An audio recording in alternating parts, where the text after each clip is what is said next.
हमारे सामने 2025 की दुनिया का एक नक्शा है, लेकिन इसमें देश या पहाड़ नहीं है, सिर्फ कर्ज है। हाँ, कर्ज ही कर्ज। 111 ट्रिलियन डॉलर का। मतलब ये आंकड़ा इतना बड़ा है कि दिमाग चकरा जाता है। तो आज चलिए इस नक्शे में थोड़ा गोता लगाते हैं और देखते हैं कि ये कर्ज की दुनिया आखिर है क्या। बिल्कुल, और ये सिर्फ नंबरों का खेल नहीं है। हर एक डॉलर, हर एक ट्रिलियन एक कहानी कहता है। किसी देश की महत्वाकांक्षा की, उसकी मजबूरियों की और शायद उसके भविष्य की भी। ये नक्शा दरअसल वैश्विक अर्थव्यवस्था का एक हेल्थ चार्ट है और आज हम इसकी नब्ज टटोलने की कोशिश करेंगे। तो सबसे पहले सबसे बड़ा और सच कहूं तो सबसे डरावना आंकड़ा 111 ट्रिलियन डॉलर। और ये सिर्फ एक साल में 8.3 ट्रिलियन डॉलर बढ़ गया है। लेकिन इससे भी ज्यादा जो बात मुझे चौंका रही है वो है डेट टू जीडीपी अनुपात। ये 2025 में 94.7% हो जाएगा। इसका मतलब क्या हुआ आसान भाषा में?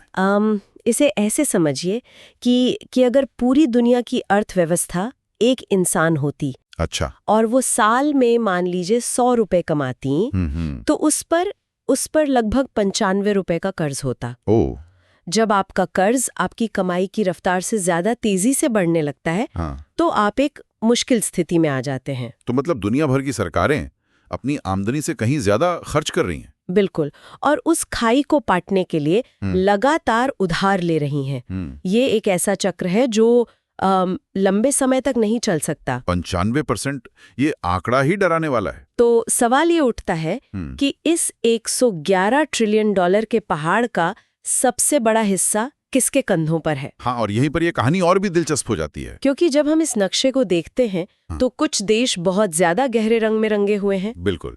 जब आप इस पूरे कर्ज को बांटते हैं तो एक चौंकाने वाली तस्वीर सामने आती है। दुनिया का 60% से ज्यादा सरकारी कर्ज सिर्फ 3 देशों के पास है। एक मिनट, क्या कहा? सिर्फ 3? दुनिया का 60% कर्ज सिर्फ 3 देशों के पास? ये तो यकीन करने लायक नहीं है। कौन है ये 3 देश? ये हैं दुनिया की 3 सबसे बड़ी अर्थव्यवस्थाएं, अमेरिका, चीन और जापान। अच्छा। अमेरिका इस लिस्ट में सबसे ऊपर है, जिसके पास दुनिया के कुल सरकारी कर्ज का लगभग 43.5% हिस्सा है। एक तिहाई से भी ज्यादा। हाँ, 2025 तक अमेरिका का कर्ज 38 ट्रिलियन डॉलर को पार कर जाएगा। 38 ट्रिलियन डॉलर? हाँ, सिर्फ एक देश पर। ये कल्पना से परे। अमेरिका इतना ज्यादा कर्ज लेने में कामयाब कैसे हो जाता है? इसका सबसे बड़ा कारण है अमेरिकी डॉलर। डॉलर दुनिया की मुख्य रिजर्व करेंसी है। अच्छा, तो क्योंकि दुनिया भर में व्यापार डॉलर में होता है? बिल्कुल।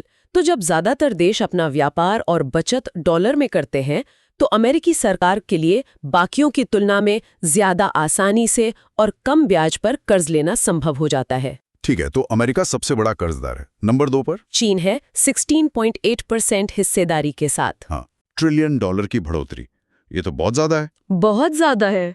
चीन इतना पैसा खर्च कहाँ कर रहा है? चीन अपनी अर्थव्यवस्था को तेज रखने के लिए सरकारी निवेश का सहारा लेता है। वो जो विशाल पुल, हाई स्पीड ट्रेन के नेटवर्क और नए नए शहर बना रहे हैं, हाँ, वो सब। उनका एक बड़ा हिस्सा इसी कर्ज से आता है। ये विकास की एक बहुत आक्रामक रणनीति है। तो क्या ये एक स्मार्ट ग्रोथ वाला कर्ज है जो भविष्य में फायदा देगा, या एक ऐसा जुआ है जो उल्टा पड़ सकता है? यही तो मिलियन डॉलर या कहूं कि ट्रिलियन डॉलर का सवाल है। सही बात है। अगर इन परियोजनाओं से अर्थव्यवस्था को उतना फायदा होता जितनी उम्मीद की जाती है, तो ये एक सफल रणनीति है। लेकिन अगर रिटर्न उम्मीद के मुताबिक नहीं आते, तो ये एक बहुत बड़े आर्थिक जोखिम को जन्म देता है। और इस तिकड़ी में तीसरा नाम जापान का है, जिसके पास लगभग 9% हिस्सा है।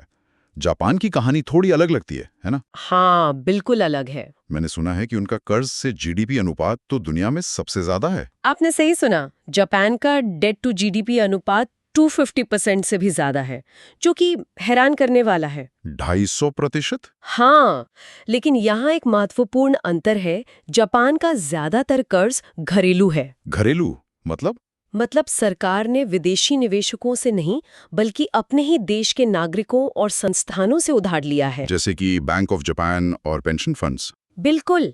इससे बाहरी आर्थिक झटकों का असर कम होता है, लेकिन ये अपनी तरह की चुनौतियां भी पैदा करता है, जैसे उम्र दराज होती आबादी और धीमी आर्थिक वृद्धि के बीच इस कर्ज को संभालना। ठीक है, तो हमने 3 सबसे बड़े खिलाड़ियों को देख लिया, अमेरिका, चीन और जापान, जो 60% से ज्यादा हिस्से पर काबिज हैं।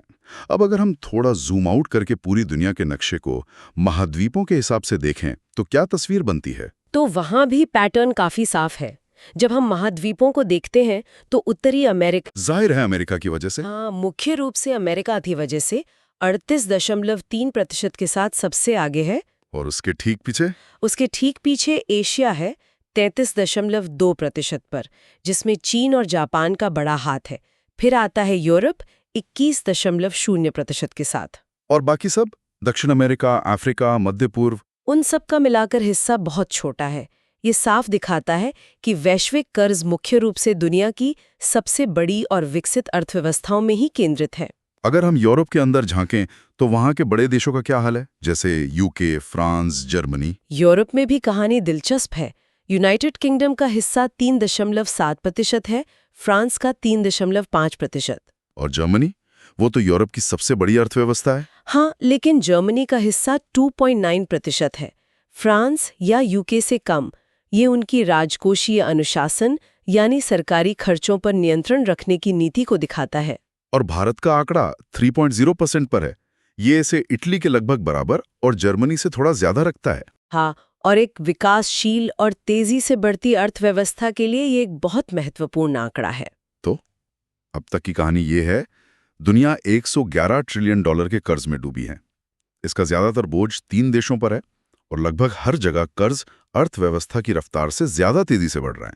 हाँ, सुनने में तो काफी निराशाजनक लगता है। बिल्कुल।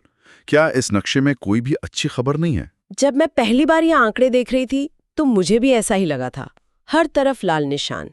लेकिन अगर आप ध्यान से देखें तो इस नक्शे के कोने में कुछ ऐसा हो रहा है जो इस पूरी कहानी को पलट देता है। अच्छा, एक ऐसी जगह है जहां कर्ज का बोझ असल में घट रहा है। सच में?